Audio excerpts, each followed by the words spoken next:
সামরিক সক্ষমতা আরও বাড়াতে যাচ্ছে বাংলাদেশ। তারই পদক্ষেপ হিসেবে ঢাকায় আসছে তুর্কি অ্যাটাক ড্রোন এবং পাকিস্তানি যুদ্ধবিমান JF-17 থান্ডার। এমন খবর সামনে আসতেই নড়ে চড়ে বসেছে ভারতীয় গোয়েন্দা সংস্থা র।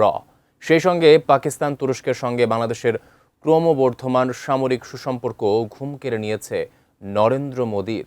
বিস্তারিত জানাচ্ছেন শেখ ফরিদ।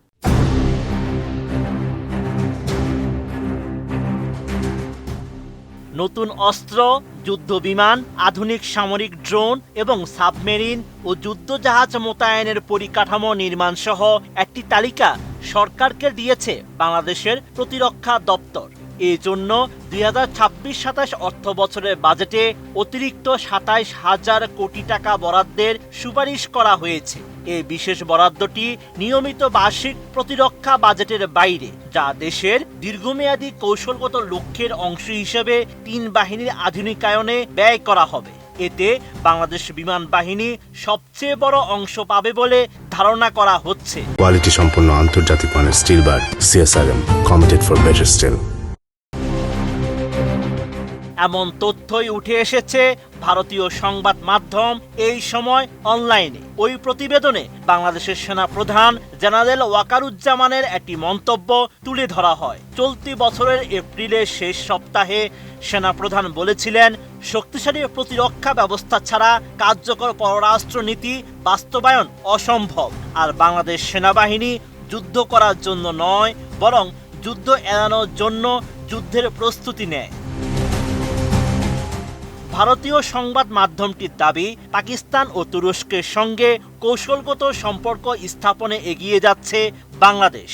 এরই মধ্যে পাকিস্তানি যুদ্ধবিমান JF-17 কেনার ব্যাপারে উল্লেখযোগ্য অগ্রগতি করেছে ঢাকা। সম্ভবত বাংলাদেশ এই মডেলের 48টি যুদ্ধবিমান কিনতে পারে, যার মোট মূল্য ধরা হয়েছে সর্বোচ্চ $7 বিলিয়ন। এরই মধ্যে বাংলাদেশকে এই বিমানের একটি সিমুলেটর দিয়েছে পাকিস্তান, যা সাধারণত পাইলটদের নতুন বিমান চালনায় ব্যবহার করা হয়। এদিকে পাকিস্তান অবজারভার পত্রিকা দাবি করেছে, আগামী মাসেই সেনাপ্রধান ফিল্ড মার্শাল অসীম মনিরকে নিয়ে ঢাকা সফর করবেন পাক প্রধানমন্ত্রী শাহবাজ শরীফ। সফরে দুই দেশের কৌশলগত সম্পর্ক স্থাপনের চুক্তিও স্বাক্ষর হতে পারে বলে প্রতিবেদনে উল্লেখ করা হয়েছে। তবে এই প্রতিবেদনকে ভিত্তিহীন বলে উড়িয়ে দিয়েছে ঢাকায় নিযুক্ত পাকিস্তান হাই কমিশন।